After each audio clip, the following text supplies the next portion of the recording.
आज हम तुम्हें परिमेय संख्या के बारे में बताएंगे। परिमेय संख्या से पहले तुमने प्राकृतिक संख्याओं को कक्षा 6 में पढ़ा था।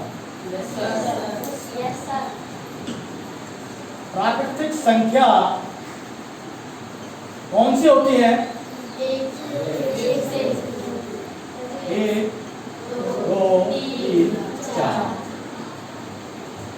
ये प्राकृतिक संख्या गिनती की संख्या कहलाती है। वस्तुओं को गिनने के लिए जिनका प्रयोग किया जाता है उन्हें कहते हैं प्राकृतिक संख्या। शून्य की खोज जब हुई तो जब हमने शून्य को इसमें जोड़ा तो वो संख्याएं कहलाई पूर्ण संख्याएं। कौन सी संख्या कहलाई? पूर्ण संख्या। जिसमें हमने शुरुआत की इसकी 0 से।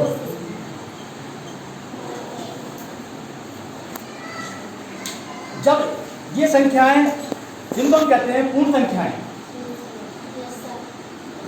हमें इनकी विपरीत स्थितियों को जानने के लिए कुछ संख्याओं की आवश्यकता हुई, जिसमें हमने ऋण संख्याओं को जोड़ा। जैसे -1 +1 -2 +2 -5 और +5। ये संख्या कैसी हैं? विपरीत एक दूसरे के।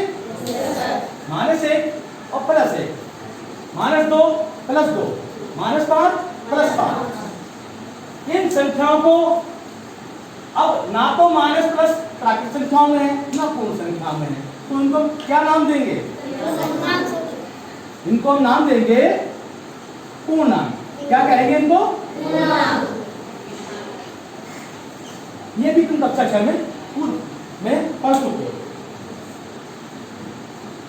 यदि हमें किसी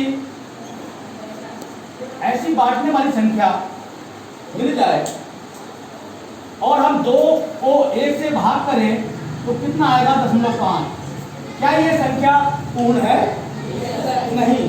जब पूर्ण नहीं है, पूर्णांक हमारी वे संख्या कहलाती है जो धनात्मक और ऋणात्मक दोनों होती हैं, जो पूर्ण होती हैं। तो जब ये पूर्णांक नहीं है तो इसको हम नाम देंगे भिन्न। इसको क्या नाम देंगे? भिन्न के नाम से जानेंगे। और भिन्न हमेशा कैसी होती है? धनात्मक होती है। कैसी होती है? धनात्मक होती है। यदि किसी संख्या भिन्न को या हम इसको माइनस 1/2 लिखें तो जब इसका सरलीकरण करेंगे तो आएगा -5। क्या -5 भिन्न है? -1/2 भिन्न है? नहीं। जब भिन्न नहीं है और पूर्णांक भी नहीं है तो फिर इसका नाम क्या नाम दें? इसका नाम देंगे हम परिमेय संख्या। क्या कहते हैं इसको? परिमेय संख्या।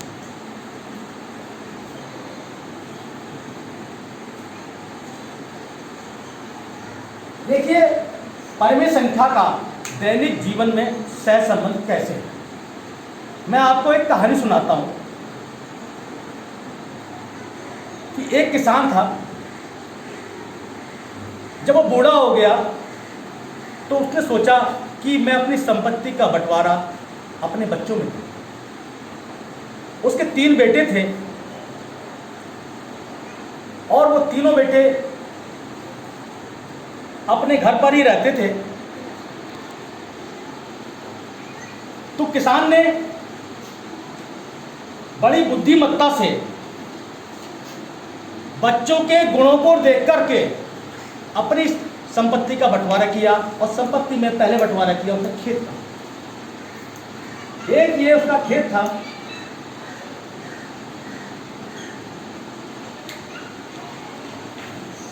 किसान ने अपने बड़े बेटे को इस खेत का आधा भाग देने का निर्णय लिया।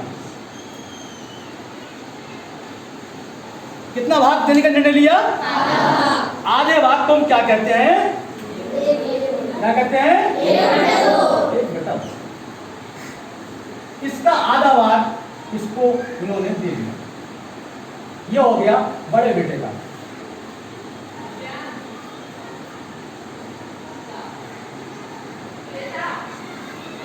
जो दूसरे नंबर का किसान का बेटा था वो कुछ मक्कार टाइप का था।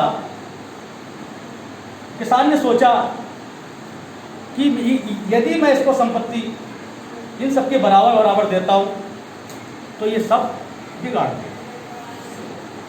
फिर भी वो उसका पिता था, उसने सोचा मेरी संतान है, मैं इसको कुछ ना कुछ संपत्ति तो अवश्य दूंगा। किसान ने अपने खेत का जो आधा हिस्सा बड़े बेटे को दिया, उसमें से जो शेष रह गया था उसका 1/3 भाग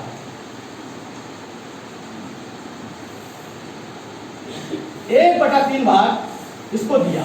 इसको मझले बेटे को, मझले बेटे को।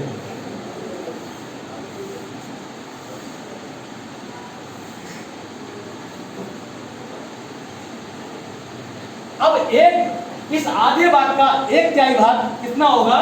1/6। कैसे? क्योंकि आधा है और इसका हम तिहाई भाग करेंगे तो कितना आएगा? 1/6। ये बाकी 1/6 ये बच गया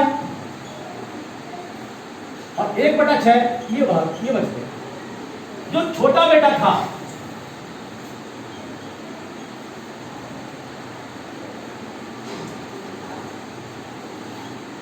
छोटे बेटे को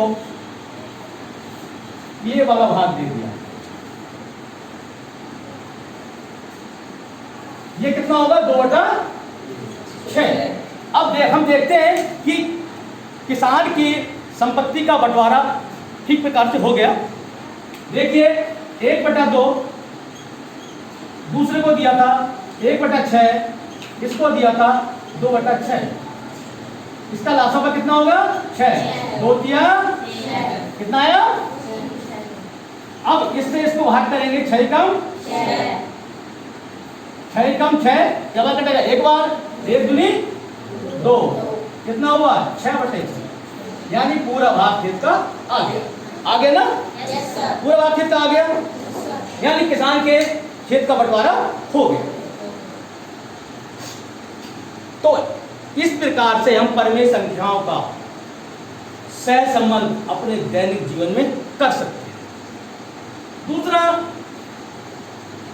हम इसी में बात आई थी ऋण संख्या की।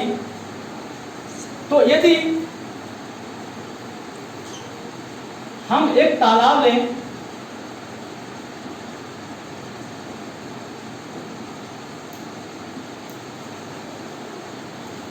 इस तालाब में एक बांस, क्या लिया हमने? एक बांस, और उस बांस का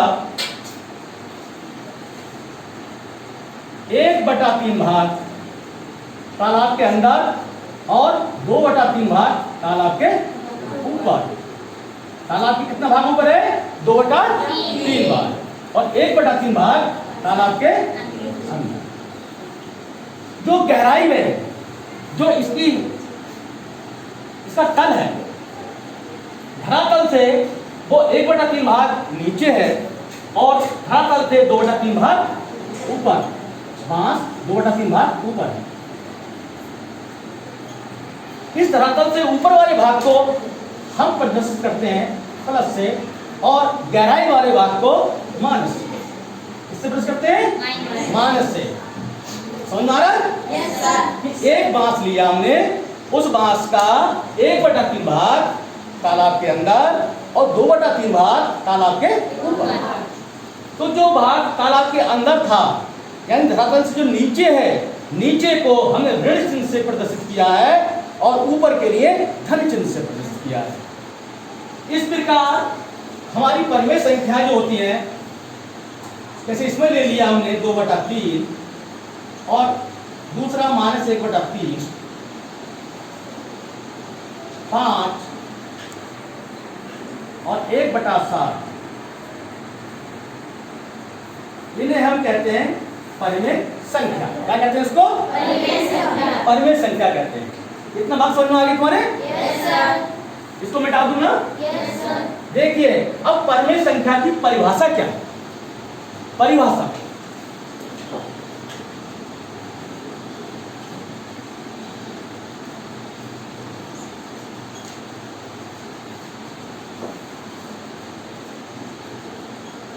परिमेय संख्याओं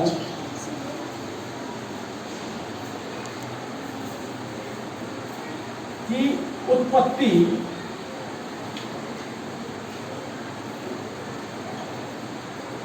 अनुपात से हुई है। किससे हुई है? अनुपात से।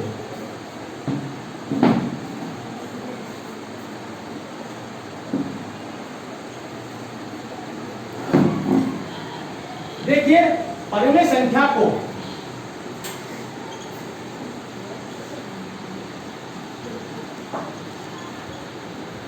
अंग्रेजी में कहते हैं रैशनल नंबर।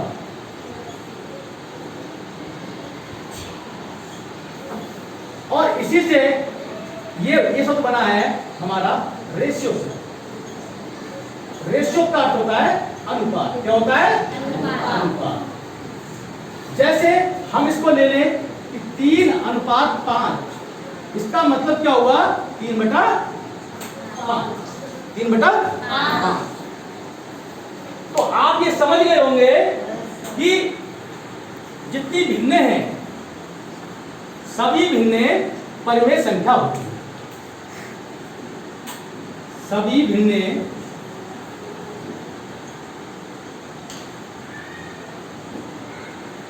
परिमेय संख्या होती है।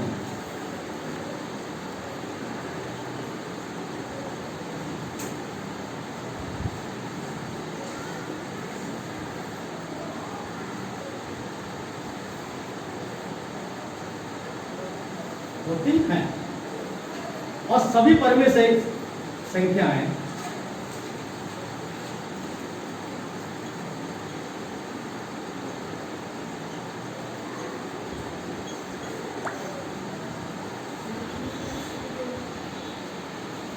भिन्न नहीं।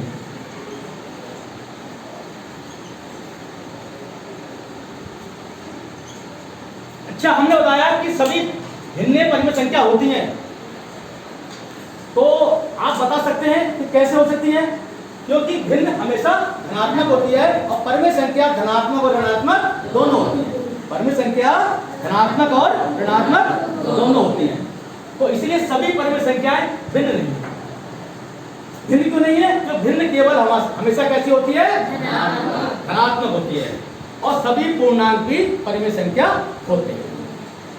अब देखिए इसमें इन भिन्नों का जैसे हम जोड़ना, घटाओ, गुणा, भाग करते थे, परिमेय संख्याओं में भी इन संक्रियाओं का प्रयोग होता है। इन संक्रियाओं में एक आपको हम गृह कार्य दे रहे हैं।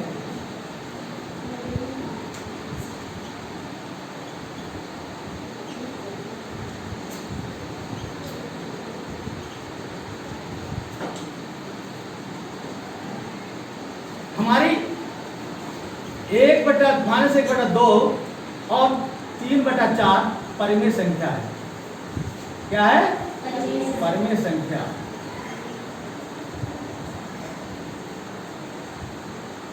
हमें इसका योग करना है। क्या करना है? योग करना है। तो पहली संख्या कौन सी थी? -1/2 और दूसरी कौन सी थी? 3/4। जब इसके आगे कोई चिन्ह नहीं है तो इसको आप क्या मानेंगे? धनात्मक। क्या मानेंगे? धनात्मक। यदि हम इसका लघुत्तम ले, कितना आएगा? 4। 2 दूनी 4। तो कितनी बार विभाजित हो गए? 2 बार। 2 ही कम 2। 4 से बात करेंगे कितना आएगा? 4 ही कम 4। तो कितनी बार ये होगा? 1 बार। 1 से गुणा करेंगे कितना आएगा? 3। अब देखिए -2 ऋणात्मक है और 3 धनात्मक है। हम इनको प्लस करेंगे तो कितना आएगा? 1, क्योंकि इसमें से -2 निकल जाएंगे। कितना बचा? 1/2। कर लेंगे इसको? Yes sir. हम इन संख्याओं को अब कुछ और भी सवाल दे देते हैं।